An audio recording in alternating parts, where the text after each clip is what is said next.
Welcome to Myth Speak Nica. We explore Latin American and Nicaraguan legends to help you improve your English. Stay tuned until the end for key vocabulary and phrases.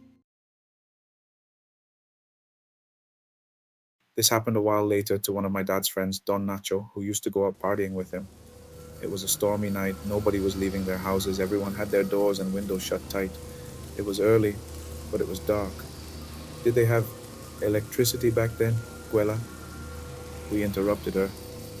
Yes, they did, but only a few houses had it, the ones that could afford it. This was a small town with just a few streets and houses. Oh, really? Go on. So, nobody dared to poke their heads out.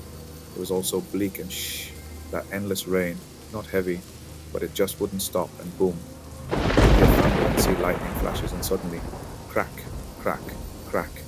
It wasn't thunder or trees falling or anything else, it was the clattering of that cursed car, La Carretanagua. No one wanted to peek out when it passed by their houses. Everyone was scared, except Don Nacho, who just stood there frozen, as pale as a ghost, looking like a piece of paper. Poor guy was pale, pale, pale. And that's because he opened the window out of curiosity.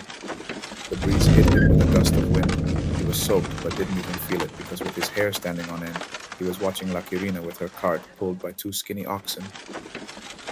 He told us days later that those oxen were just skin and bones. And then he collapsed, nearly had a heart attack.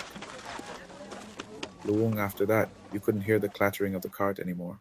Of course, when it got to the corner, the cart couldn't pass because the streets formed a cross, so it would disappear and reappear on the next street.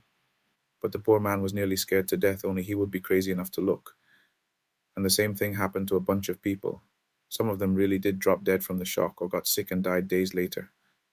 All sorts of things happened on that street, La Chancha Bruja La Mona, even La Procesión de las Animas Perdidas. That's why they put that cross on the corner, right at the top, which used to be wooden, but it rotted away. Now it's made of cement, but oh man, that first cross has been there for many years. My Guela and her stories. That's how the second one ended. Pretty interesting. We asked her if she had a story about La Chegua, and she said yes and began to tell us.